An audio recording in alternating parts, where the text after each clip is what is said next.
South India के बारे में, फार साउथ के बारे में, like the area of Karnataka and Kerala and Tamil Nadu, we got the information through Sangam literature. Like Sangam literature was compiled through the Sangam assemblies organized by the Pandya rulers. Pandya rulers, out of all these rulers, Pandya rulers are like initially they were considered as one of the strongest ruler out of these three rulers, Pandya, Chola and Chera. Clear? So Pandya discussed with the members of the sages, assembly and religion also. So they tried to have an assembly so that all these cultural activities can be compiled. assembly जैसे like we have the Buddhist council as well. ठीक है, तो उसमें कितनी हमारे पास जो records हैं अभी उसमें ऐसा माना गया है कि there would be 3 Sangam assemblies. Clear? So आप एक बार देखेंगे assemblies का वर्क क्या हुआ करता था और assemblies से हमें इंफॉर्मेशन क्या क्या मिली है. So like we have these 3 assemblies, first assembly, second assembly, third assembly. First assembly जो हुई थी उसके देखो तीनों असेंबलीज के कुछ आउटकम्स होते थे. लाइक असेंबली हुई, जैसे फॉर एग्जांपल हमने बुद्धिस्ट काउंसिल पढ़ा, तो फर्स्ट बुद्धिस्ट काउंसिल में क्या कंपाइल हुआ था, what the kind of text we have through the first Buddhist council, Vinaya Pitaka and Sutta Pitaka. Similarly here whatever the document we had, तो दे वर कंप्लीटली लॉस्ट. ठीक है, तो हमें अभी जो इंफॉर्मेशन हमारे पास होनी चाहिए थी वो नहीं है. ठीक है, फर्स्ट संगम के through that was actually held under the chairmanship of Agastya. तो अगस्त्य ही was very famous sage. Agastya was known as the father of Sangam literature. This information actually is not given in this booklet, you can note it down. Agastya sage was known as the father of Sangam literature. So some broken information we have about this period of this first Sangam. It was held in Thenmadurai under the chairmanship of Agastya.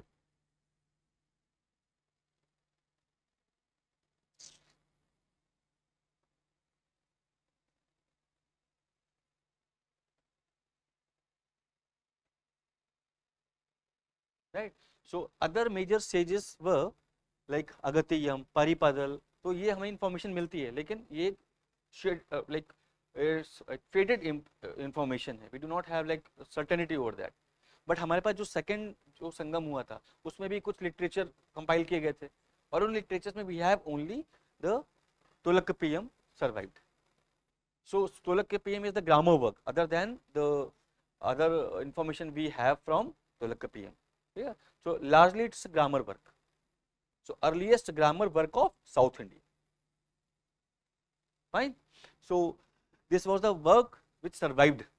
Other than there were some other literature also which do not survive. Yeah. Then in the third Sangam, which held in Madurai and which was chaired by Nakika, so forms the entire corpus of existing Sangam literature. So अभी हमारे पास जो संगम literature जो manuscript survived हुई हैं उसमें कौन कौन सी हैं, जो थर्ड संगम में डेवलप हुई थी, और सो सेकंड संगम में जो डेवलप हुई थी उसमें जो बची हुई कौन सी, Tolkappiyam. Right. So the entire corpus is called Sangam literature. Out of that there are some Sangam literature which are considered to be formed after Sangam period. तो Sangam period is like 300 BCE to 300 CE. During this period this all assemblies were happened. So these all assemblies were held during this period 300 BCE to 300 CE. We do not have any exact timeline. When did it happen? Clear? When did this Sangam assemblies held? Clear? कब held हुई, कब discussions चली, कब तक चले, हमारे पास कोई information नहीं है, बस एक रफ टाइम लाइन है. क्लियर? सो अब ये जब असेंबलीज हुई तो कुछ लिटरेचर कंपाइल हुए, इस बात को ध्यान समझना. कुछ लिटरेचर कंपाइल हुए जो हमें इस पीरियड की इन्फॉर्मेशन देते हैं. दूसरा जो 300 CE ऑनवर्ड्स टिल 600 CE जो लिटरेचर कंपाइल हुए उनको बोलते हैं पोस्ट संगम लिटरेचर. हमारे पास वो लिटरेचर है उस डेट पीरियड के, लेकिन जो वो लिटरेचर जो इंफॉर्मेशन प्रोवाइड करते हैं वो संगम पीरियड की प्रोवाइड करते हैं. लेकिन वो लिखे कब गए, वो इस कन्वेंशन के पार्ट नहीं थे. ये बात समझ में आ रही है? जैसे हमने अपने वैदिक लिटरेचर को डिवाइड किया था, ऋग वैदिक period and later Vedic period, और ये कहा था कि ऋग वैदिक पीरियड जो हमें इंफॉर्मेशन प्रोवाइड करता है वो ऋग वैदिक पीरियड की प्रोवाइड करता है, लेटर वैदिक पीरियड भी ऋग वैदिक पीरियड की इंफॉर्मेशन प्रोवाइड करते हैं. लेकिन लेटर वैदिक कब से कब तक स्टार्ट हुए, एक 100 BCE टू CE तक, क्योंकि पुराना मिडिवल पीरियड तक लिखे गए. You getting it point? Gupta age में रामायण और महाभारत फाइनलाइज हुई है, बात समझ में आ रही है? So that's how we can stretch the timeline of the like of this writings. Clear? So दो तरह के लिटरेचर होंगे, एक जो क्लासिकल संगम लिटरेचर, क्लियर, जो हमें इन असेंबलीज के थ्रू मिले, और दूसरे होंगे जो पोस्ट संगम लिटरेचर कहे जाएंगे, जो हमें इंफॉर्मेशन तो प्रोवाइड करे संगम पीरियड की, लेकिन वो लिखे कब गए? During the period of Kalabhras. और कालाभ्रास के टाइम पे लिखे गए, बट हमें कालाभ्रास के टाइम पे क्या सोसाइटी थी, क्या पॉलिटी थी, क्या इकोनॉमी थी, हमें उसके बारे में कोई इंफॉर्मेशन नहीं है। That's why it is called dark age. But ये पता है कि ये लिटरेचर बाद में लिखे गए असेंबली के बाद। इतना क्लियर है? एग्जैक्ट क्लियर है सबको? कहीं कोई डाउट तो नहीं है? अब देखते हैं कि अब now through this literature we will find the information about the society and the polity and economy of the Sangam period people. Clear? So this is like similar to the Vedic literature. So एक दो question बनेंगे, पहला एक वैदिक literature के बारे में और दूसरा वैदिक पीपल के बारे में। Similarly here will find about the two types of question about the Sangam literature and the people of Sangam period, including the polity, including the rulers as well. Clear? So we will discuss all these things here. So first start with some facts like sources of study Sangam age. तो Sangam age के कुछ facts like Sangam were also called the Muchangam. The Muchangam term is used for the Sangam. Clear? So that's timeline. Remember that 3rd century BC to 3rd century AD. ये timeline एक rough timeline है, याद रखना कि यहीं से हमारा संगम period start होगा। साउथ इंडिया के हिस्ट्री के बारे में आपसे कोई क्वेश्चन पूछा जाएगा तो यही पीरियड होगा। क्लियर? और हमें उसकी इन्फॉर्मेशन किन किन सोर्सेज से मिलती है? Like we have the information from the foreign sources also and the indigenous sources also. Indigenous sources में दो तरह के सोर्सेज हैं, साउथ इंडिया के सोर्सेज जो संगम लिटरेचर है, और साथ में नॉर्थ इंडिया के सोर्सेज जैसे वैदिक लिटरेचर है, उनमें हमें साउथ इंडिया के टर्म्स भी देखने को मिलते हैं। और इंडियन सोर्सेज के बाद हम आते हैं फॉरेन सोर्सेज। फॉरेन सोर्सेज में जो सोर्सेज हैं that provides the information about the trade routes via Tamilakam area, means the including the Tamil area, including south of Karnataka, Kerala and Tamil Nadu. Clear? So we have the information regarding the various important ports rather than polity. Polity economy के बारे में हमें जो indigenous sources है उसके बारे में उससे वहां से इंफॉर्मेशन मिलती है। Is it very clear? Right? तो three categorize, foreign sources and Indian sources. Indian sources, Vedic sources and south Indian sources. Vedic sources में केवल टर्म्स मिले, हमें इन्फॉर्मेशन नहीं मिली साउथ इंडियन के बारे में, लेकिन संगम लिटरेचर से हमें वेरिड इन्फॉर्मेशन मिली है। ठीक है? दैट इन्फॉर्मेशन मिली। तो the term Sangam refers to the assembly of Tamil poets. तो तमिल पोएट्स की असेंबली थी जिसमें लाइक सॉन्ग्स भी कंपाइल हुए, पोएट्री भी कंपाइल हुई, और प्रोज भी कंपाइल हुआ, और ड्रामास भी compile. Clear? so we'll see that now. These assemblies were happened at like held at different places under the patronage of Pandya kings. Clear? So South India during modern times, Ashoka rock edit provide the information about the Cholas, Pandyas, Keralputra. तो हम जब देखेंगे कि अशोका के जो addict हैं उनकी boundary क्या थी, यही थी जो तमिलकम एरिया है, तो इसलिए उसके बाहर नहीं मिले। इसका मतलब है कि that were ruled by some other rulers, right? Ashoka could not reach to the far south. Clear? And but उनके नाम भी मेंशन किए गए एडिक्ट्स में। नाउ सोर्सेज टू स्टडी, तो तमिल लिटरेचर के बारे जो मेजर सोर्सेज है वो क्या है? तमिल लिटरेचर और Sangam literature. Then we have the information from Arthashastra also, like economy in statecraft जो बुक लिखी है उसमें कुछ मेंशन किया गया थोड़ा, लाइक टर्म्स की इंफॉर्मेशन है। And then we had the trade of north India with south India, that was also mention. Clear? Then we have the Puranas with Andhra Satavahana, मैंने कल बताया भी था। जब सातवाहना की हम बात करते हैं तो हमने देखा कि सातवाहनास को आंध्रा मेंशन किया गया है Puranas में, right? Similarly, we have some information with respect to terms and names in Puranas of South India. Now, Buddhist chronicles like Mahavansh provide the information of Sri Lanka as well as the Tamil people. Clear? So, and Gatha Saspati is a practice text by Satvana King Hala. तो Satavahana king हाला ने कुछ information जो literature लिखा है उसमें we got some information about the South India. Clear? So these are the various sources. Now, foreign accounts में देख लो, the Periplus of Erythraean Sea, it is compiled by various Greek scholars. ठीक है? तो एक ये द पेरिप्लस ऑफ एरिथ्रियन सी नाम से एक वर्क है, बुक है, जिसमें हमें साउथ इंडिया के बारे में कुछ टर्म्स मिलते हैं, तमिलकम, इंडियन सब कॉन्टिनेंट के बारे में। देन वी हैव प्लिनीज की जो नेचुरल हिस्ट्री बुक है, प्लिनी जोग्राफर, तो उसकी नेचुरल हिस्ट्री जो बुक है, ये Pliny refers to Muziris at the first emporium. Muziris एक पोर्ट है, ठीक है, जो मजलिस पोर्ट आज केरला के आसपास है। माना जाता है कि पहले ये एंशिएंट पोर्ट हुआ करता था, Muziris. And this is very important term, Muziris याद रखना। ठीक है? तो मुसीरी यूपीएससी में पूछा भी जा चुका है पहले। ठीक है? कि Muziris port refers to like what. So it is said that in this literature that Musiri are the first emporium of India, which was an important port of Indo-Roman trade. So that provides the like very important, these foreign accounts provides very important information about the Greco-Roman trade with South India.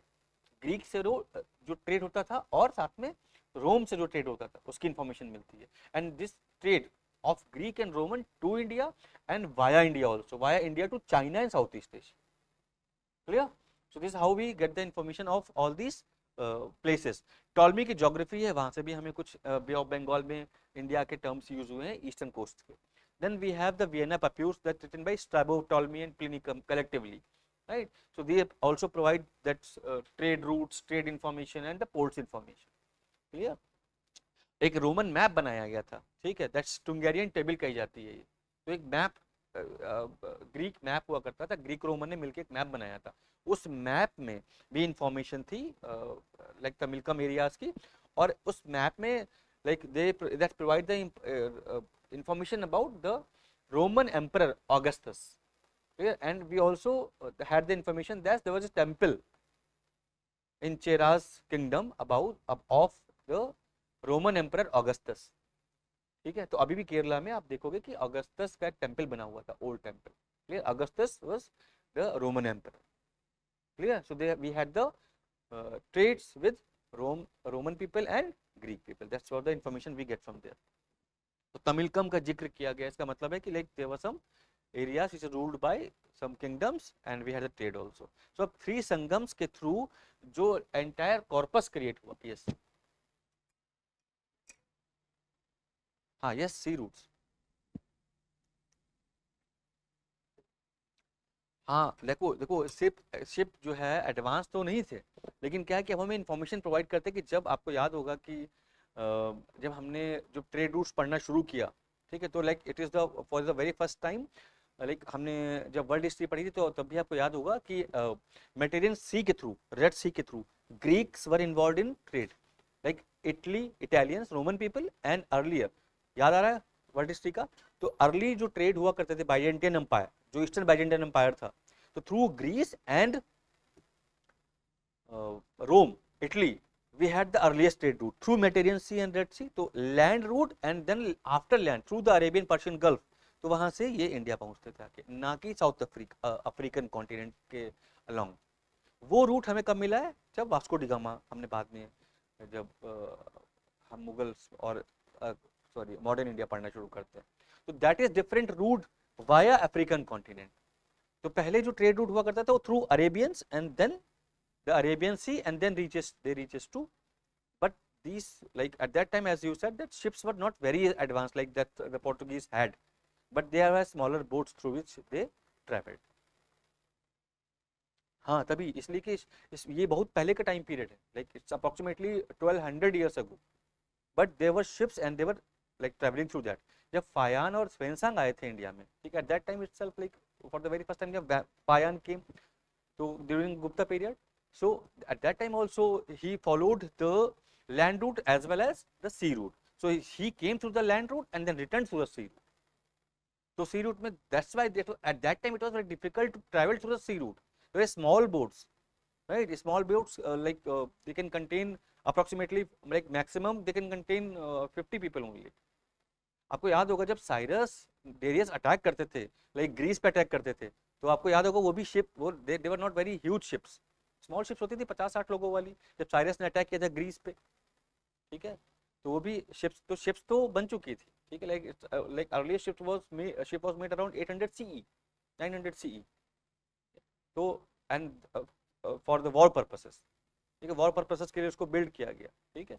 100 CE onward 100 CE, yes, approximately like you can say like 100 BC onwards we got the information about the navigation through like weather activity and all. So they get the information through the winds, flow of winds also, how wind will take place and they can adjust the route accordingly. This is how they create the warships and approximately 50 to 70 people. Then they started their strength to larger number so that they can carry horses also. Okay. That's also through the smaller boats, smaller ships. Boats. That's why we have the ruins of boats from the Lothal. है ना, boat मिला तभी तो पता चल रहा है कि कैसे पता चला कि ये सी पोर्ट था और वो डॉकयार्ड था। Are you getting point? What is the difference that Lothal is declared as dockyard through the ruins of boats, like boats के ऐसे निशान मिले वहाँ पर कि boats यहाँ पे लगाई जाती हैं। Yeah. Okay, so now through these, like all these compilation can be divided into two parts. First is called as the narrative and the didactic. Narrative were the texts which were actually the major works. They were called as the classical Sangam texts. Clear? So they were called as the Pathinean Milkanak. It means 18 major work. So we can also say Melkanak or Pathinean Melkanak. 18 major works. So 18 major works further divided into two parts, 10 major works and 8 smaller works, right? So here you will find like 8 major works and 10 smaller works. So at 8 जो major works उनको क्या बोला गया? एटिटोगाई, Tamil word है, 8 major works एटिटोगाई, और जो 10 ideals उनको क्या बोला गया? दैट्स पट्टू पट्टू. तो एटिटोगाई, पट्टू पट्टू कलेक्टिवली कॉल्ड पथिनेल मेलकनक्कू. क्लियर? बात समझना, तो थोड़ा सा कॉन्सेप्ट समझोगे तो समझ में आएगा कि अगर टर्म मिलेगा Pathinen Kilkanakku, so which of the following text books are part of Pathinen Melkanakku, मतलब 18 मेजर वर्क्स. तो 18 major works and 18 smaller works. तो जो मेजर वर्क्स थे वो थे क्लासिकल संगम टेक्स्ट, और जो स्मॉलर वर्क थे वो क्या थे? पोस्ट संगम टेक्स्ट. सो जो क्लासिकल वर्क्स थे उसमें क्या बोला गया, नाम क्या दिया गया उनको? पथिनेल मेलकनक्कू. 18 मेजर वर्क. देखो ये नेम हमारे पास कोई ऑप्शन नहीं है, we do not have any option, any substitute कि how can we skip these names. These names are very very very important. Clear? तो आपको याद ही करने पड़ेंगे. क्लियर? हाँ, yes. So Pathinean Melkanakku, see there are different pronunciation also. How would you pronounce? Like Melkanakku also like Pathinean Melkanakku. लेकिन Melkanakku मतलब like two types of Melkanakku. तो एक Melkanakku का small Melkanakku. Here you will find the small Melkanakku. Here the didactic was also called the Pathineal Kilkanakku. That's why we have to clearly identify the term. Melkanakku means major work. Kilkanakku means smaller work. So Pathineal Melkanakku, Pathineal Kilkanakku. Major works mean 18 major works, then 18 smaller works. Then 18 major works divided into 8 and 10. Clear? 8 Etutogai and 10 Pattu Pattu. Clear? So Etutogai, अब इसमें ये you are not supposed to get into all these things. हाँ, ये जरूर है कि एक बार बहुत काफी पहले लाइक 90s में एक पुराना रूलू नाम से टर्म पूछा गया था, ठीक है, लेकिन like just read once. Okay, so Ettuthogai और पट्टू पट्टू में तो केवल नाम दिया हुआ कि ये 10 बुक्स कंपाइलेशन है. व्हाई? बिकॉज लाइक नंदू नवलदई, इससे हमें कुछ रेफरेंसेस मिलते हैं, ठीक है. देन मुलाई पट्टू बुक दी होगी, लाइक पट्टू पट्टू में Mullai Pattu, here number 5, number 5 Mulai Pattu. So we actually get some information from all these resources. So Mulai Pattu provides some information with respect to the making of craft and all these things. तो इसलिए ये सारी चीज़ें important है, like ये books important है कि नाम आपको समझना है. ये like I can suggest you that you are like you can skip memorizing all these things, right? But you should memorize these two terms, Etutogai and Pattu Pattu. Clear? Once go through the names of all these. Now didactic works, narrative works, narrative text provides the works of heroic poetry, like it will provide the drama of heroes as king or prince, or like kings or the common people, which relates to certain kings or prince. So heroic drama, heroes are glorified, and perpetual wars, cattle raids are frequently mentioned in these books. जो ये all these 18 collection है. दूसरा जो collection है, that is the didactic works, it's called Pathineal Kilkanakku. 18 minor works is called as post Sangam text. अब इसमें क्या है कि like among these works Tirukkural authored by Thiruvalluvar. Clear? This also again PYQ. Clear? So the most important, अब ये 18 minor works में इनके name में केवल एक नाम याद रखना है, कौन सा? Thirukkural. It is written by Thiruvalluvar. Thiruvalluvar was disciple of sage Agathiyam. हमने अगस्त्यम का नाम पढ़ा था, फर्स्ट जो संगम लिटरेचर हुई थी उसमें one of the most second most important says Agastya after Agastya. तो अगस्त्यम के डिसिपल कौन हुआ करते थे? Fine. So here you will find that Thiruvalluvar was the sage, was the disciple of Agathiyam. Agathiyam was the author of the Tamil book, clear, Tamil grammar book, जो earliest Tamil grammar book हुआ करती थी, लेकिन अभी हमारे पास उसका कोई भी एविडेंस नहीं है ऐसा, इसलिए Tolkappiyam was considered as the earliest grammar book written by Thiruvalluvar, clear. Now the two epics other than Tolkappiyam, अब अगर बात करेंगे like entire corpus, when we say that Sangam literature includes what, clear, when we use the term sangam literature, sangam literature includes the didactic works, sorry, narrative work means Pathineni, Melkanakku, not Kilkanakku, and Tolakappiyam, clear, so 3 books हो गई, Atyutogai, second Pattu Pattu and Tolakappiyam, they are called classical sangam literature, clear. And other than that, the Sangam corpus includes some other books also, like Pathineni Kilkanakku, smaller work, and Shilpadikaram, epics, Shilpadikaram and Manimekalai.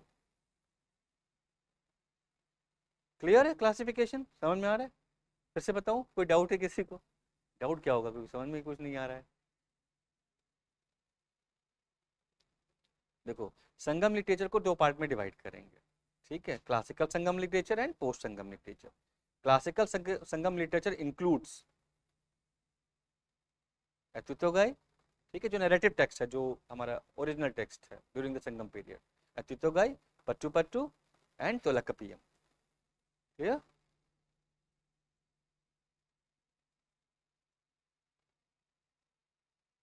that were written during that period and provide the information of that period. But हमने क्या पढ़ा, शिल्पाधिकारम बाद में लिखे गए, है ना, that's why they are post Sangam literature, yeah. So Pathineni, Melkanakku, sorry, Kilkanakku, smaller one, Pathineni Kilkanakku, smaller one, 18 minor works, and Shilpadikaram and Manimekalai, right?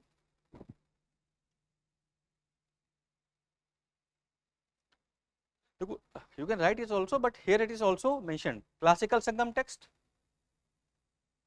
clear. Then post class, Pathineni Kilkanakku, Shilpadikaram and Manimekalai. For your convenience, it is already categorized, clear. Fine.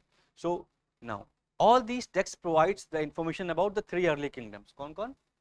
Pandyas, Cholas and Cheras.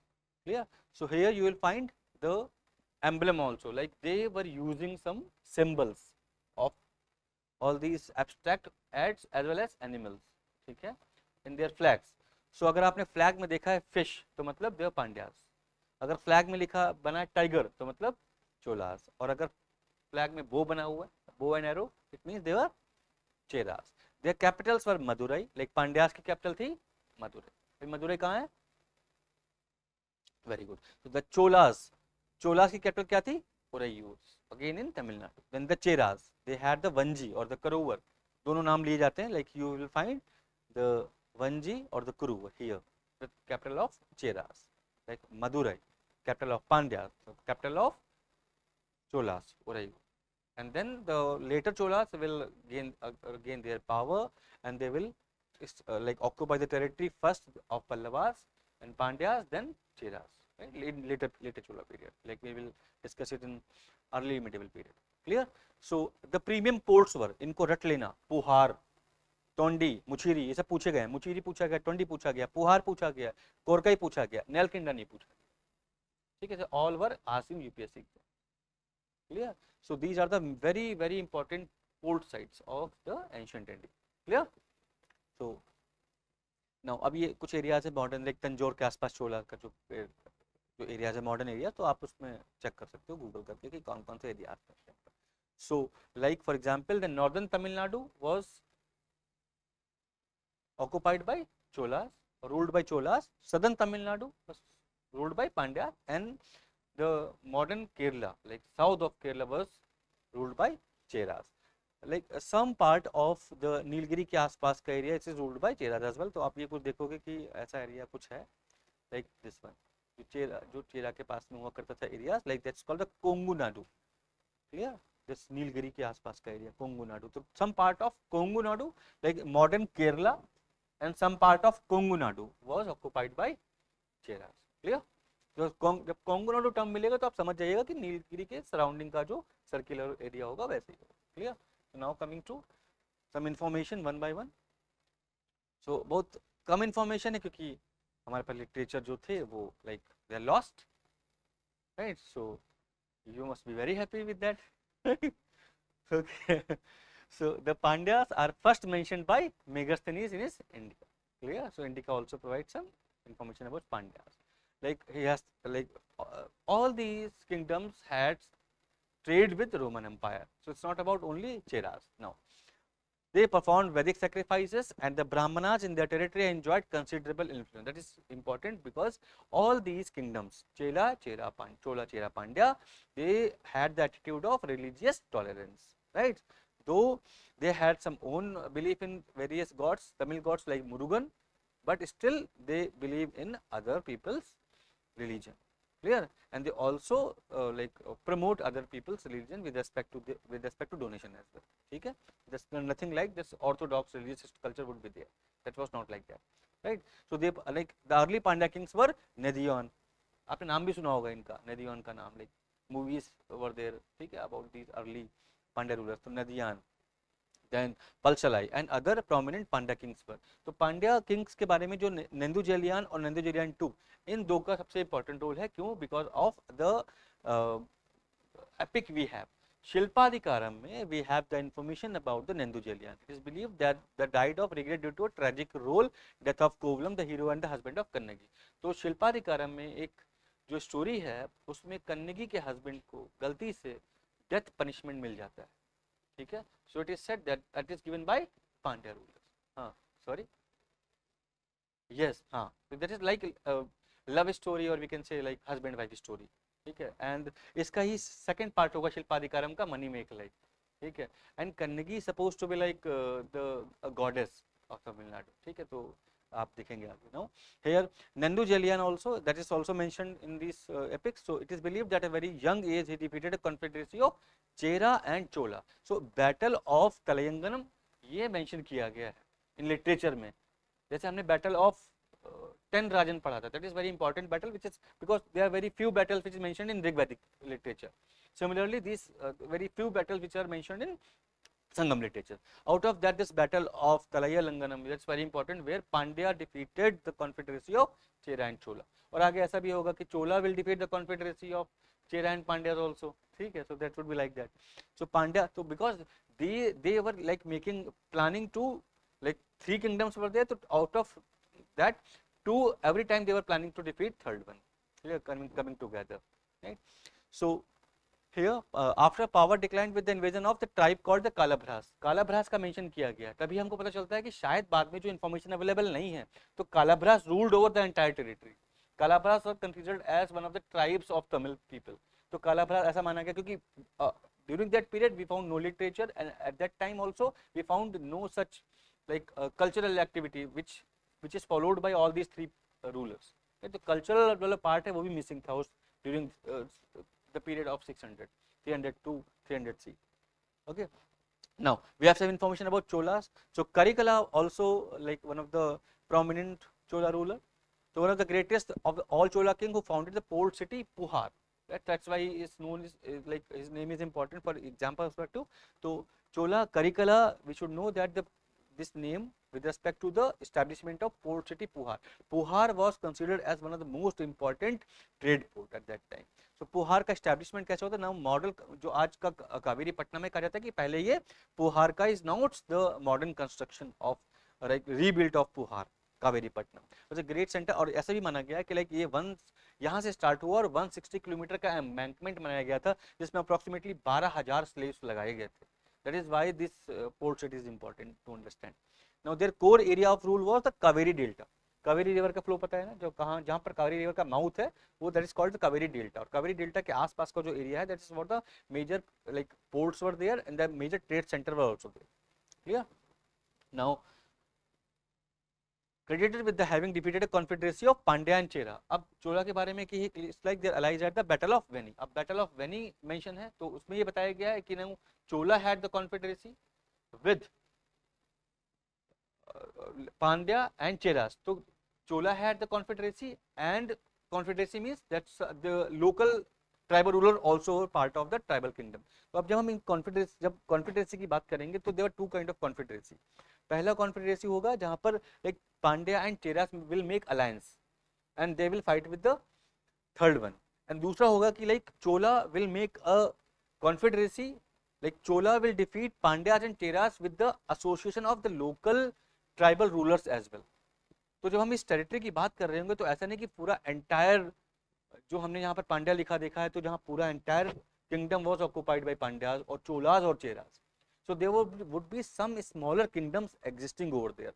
So they on the basis of their support they were making confederacy and they were involved into battles. जैसे आज for example आज के time में अगर compare करो कि like government कैसे form होती है तो वहाँ पर कुछ ऐसे इंडिपेंडेंट कैंडिडेट होते हैं, those who will provide support to form the government. Clear? So it's not only about the major party but also about that there are some smaller party which have only one candidate in the parliament, right? So ऐसे ही smaller rulers होते थे जो हमेशा किसी न किसी इनका support करते थे और ये battles बाद में होते थे. Battle of Veni. So Chola defeated with the support of local rulers Pandya and Cheras. The Chola controlled the central and northern part of Tamil Nadu. चोला का तो नॉर्दर्न जो एरिया है वो इसमें मेंशन है. Now the capital was Aurel, हम already discuss कर चुके हैं. टाइगर के बारे में एफिशिएंट नेवी इनके पास हुआ करती थी. And the Pattina Palai portrays is life and military conquest. तो एक और राइटर के बारे में दिया हुआ है जहां पर इन्होंने बताया है मिलिट्री कॉन्क्वेस्ट के बारे में. Clear? Now Karikala's military achievement made him the overlord of the whole Tamil region of that time. तो जब करिकुला ने ये जो मिलिट्री अचीवमेंट थी उसकी बेसिस पे करिकुला को माना जाता था कि like the overlord of the whole Tamil region. Clear? So all these like underline and make all these smaller notes of all this information of the Sangam literature. Now coming to the Cheras.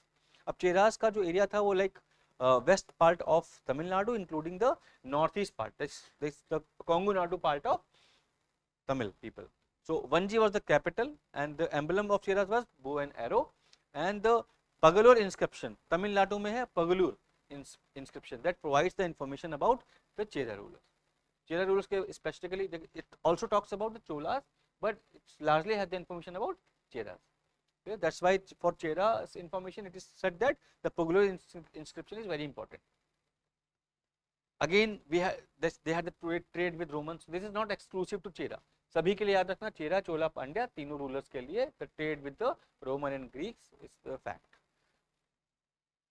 Temple of Augustus in the kingdom of Cheras. Now अगर हम Kings की बात करें तो Udayan general और उसका known as the उस inscription में अर्लीस्ट किंग का नाम चेरा का नाम मेंशन है. ठीक है, लेकिन further information we do not have like to be discussed for examination.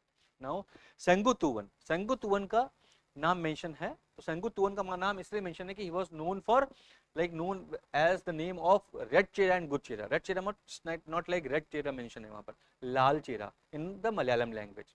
तो रेड चेरा इसलिए बोला गया है because he is known for war, he is known for aggression, right. He is known for the like establishment of large number of weapons. So red chera. Good chera is meant like people were happy with the rule of Sengutuvan. Clear? That's why he was known as red chera and good chera. Clear? So his military achievements has been chronicled in Silappadikaram में हमें भी इसका information मिलता है. Then अच्छा ये worship of Kannagi, तो again Silappadikaram में ये जो सोर्स है तो कन्नगी का जिसमें like when Kovalam was given the death penalty, so Kalligi destroyed herself. So it's said that the Kannagi was now considered as the goddess, तो human goddess की तरह से पूजा होती है. And this here you will find that Sengutuvan is known for like introducing the Patni cult of the worship of Kannagi. तो Kannagi का worship start करवाए, ठीक है, like human goddess as the ideal wife in Tamil Nadu. And he was the first to send an embassy to China from South India. First है ये, he was not the only. ठीक है, तो आप देखेंगे कि चेरा और पांड्या ने भी भेजा है लेकिन फर्स्ट मेंशन किया गया. क्लियर? सो मुजिरिस जो पोर्ट हुआ करता था, ठीक है, it was setup of 2 regiments and it is the information that he set up 2 regiments also the port of Mujiris. सो मुजिरिस, मुसीरी, ये नाम याद रखना पोर्ट्स के, that is called as modern Kochi, clear. तो Puhar, Musiri, Muziris, these were the important names with respect to the ports. Now he was Naudi General Adan's son, and according to Chera ports, ये important, not, this fact is not important. He has been mentioned in the literature Shilpadikar, we have this information. He has also claimed to have invaded in the north and fought against Aryan chieftain. देखो ये बहुत important information सेंगुतोवन की। तो सेंगुतोवन की ये जो like he fought war against Arya chieftains in order to obtain stone. अब कन्नगी का जब स्टैचू बनाना था तो कहा कि कहाँ से लेके आएंगे, north. He had the information that we had the very good kind of stone in the region of Madhya Pradesh, like Madhya region and Rajasthan के आसपास का।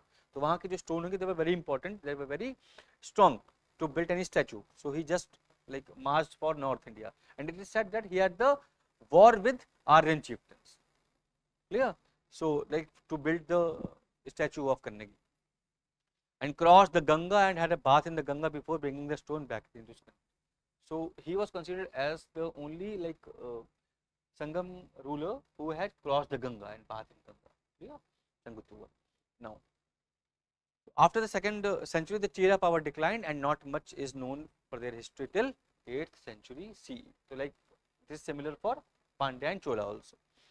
तो संगम पॉलिटी और एडमिनिस्ट्रेशन की बात करते हैं तो संगम, इतना समझ में आया? एक फैक्ट है, केवल आपको पढ़ना याद करना है, but it's not nothing, like there is no story behind that. No, Sangam polity and administration, तो कुछ टर्म्स हैं, like Sangam kingdom was divided into Mandalam, Nadu, Ur. What was Ur? Town, clear. Then Nadu, district, like we can not compare it the modern Nadu. Tamil Nadu is state, Nadu district को बोलते थे, Mandalam was provinces, clear.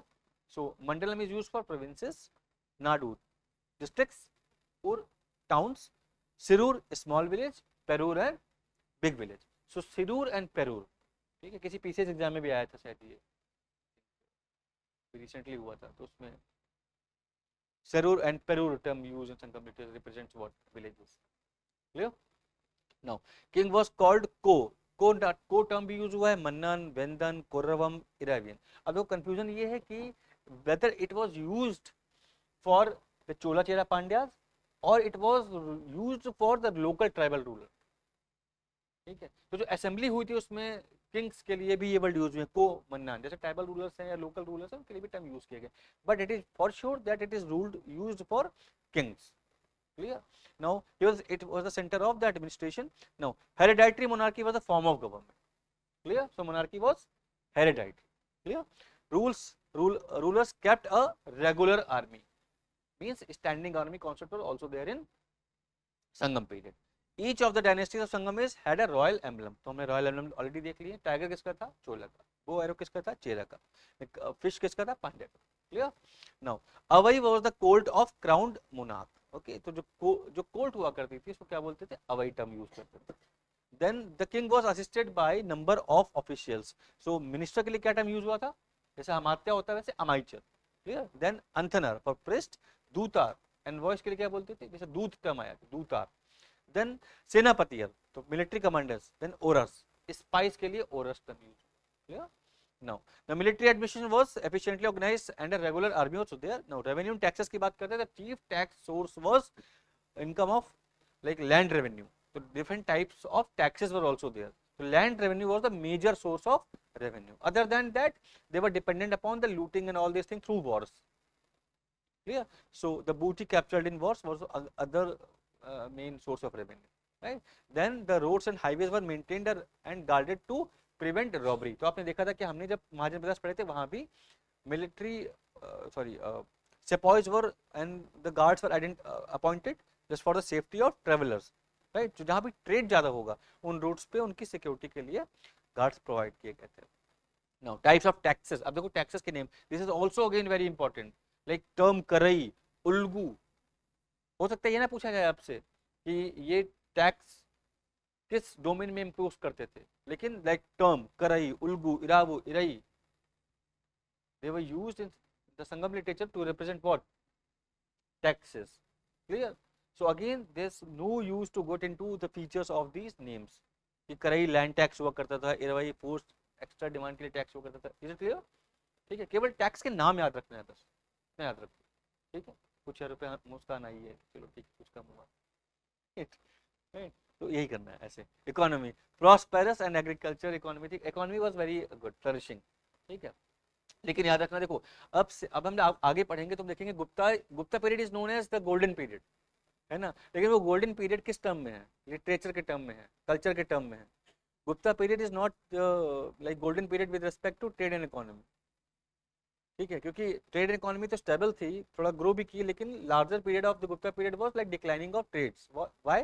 Because of the frequent attacks of Hunas again central Asian tribes started disturbing the Indian subcontinent, ठीक है। तो Huns जो China से western side से जो ट्राइब्स आती हैं, तो Hunas started occupying all this area of Scythians and all, and they again entered into the, like they defeated Bactria again, western Indian ka northwest coast, northwest part border, and they entered into the, like they are coming frequently attacking and they were returning, this is how they keep returning the। अब ऐसे में क्या होगा कि हमारा अगर south का root छोड़ दो, डेक्कन ऑनवर्ड्स रूट पर dependent upon the sea routes, तो लैंड रूट भी अगर साउथ जाने के लिए लैंड रूट किस पे डिपेंड करता था, नॉर्थ वेस्ट बॉर्डर पे। कहाँ से आएंगे वो, नॉर्थ वेस्ट बॉर्डर से आएंगे।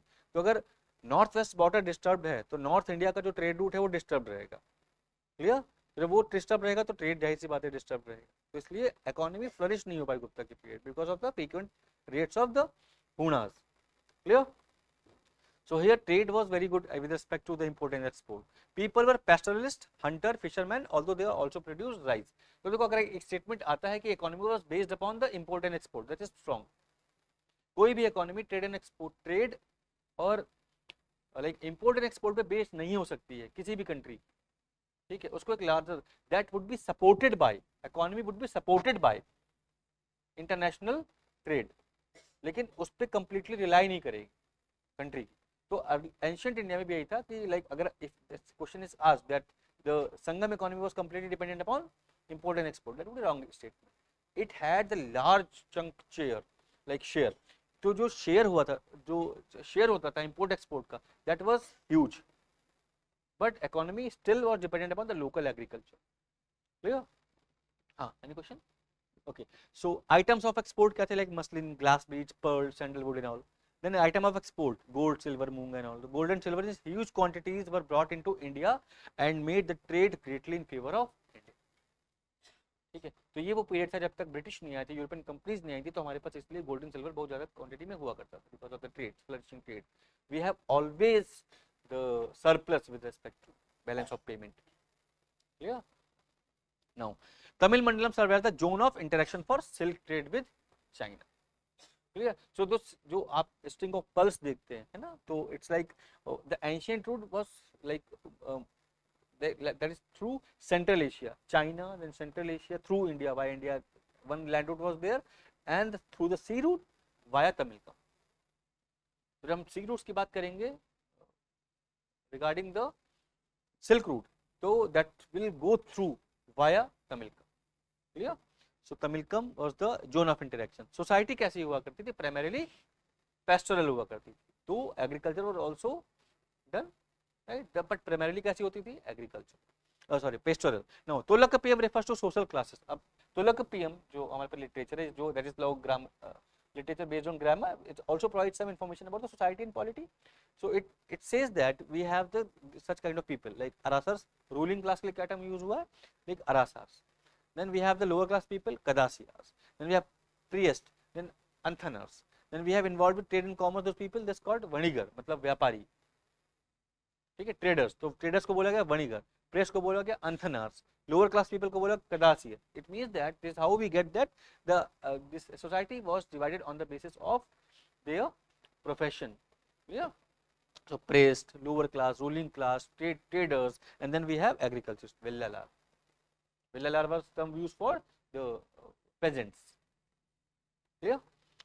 Now in the Marutam region, the Vellas of the rich peasants were dominant. तो जो Marutam region है, like तमिलनाडु का Marutam एक place है वहाँ पे, like this is also not very important for examination, just for the sake of information.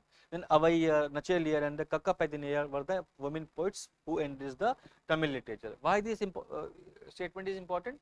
Because of like to portray that we get the information that at that time women were also educated and women were also participated to create Tamil literature. Can you search like recall one name of women writer during Greek Vedic period?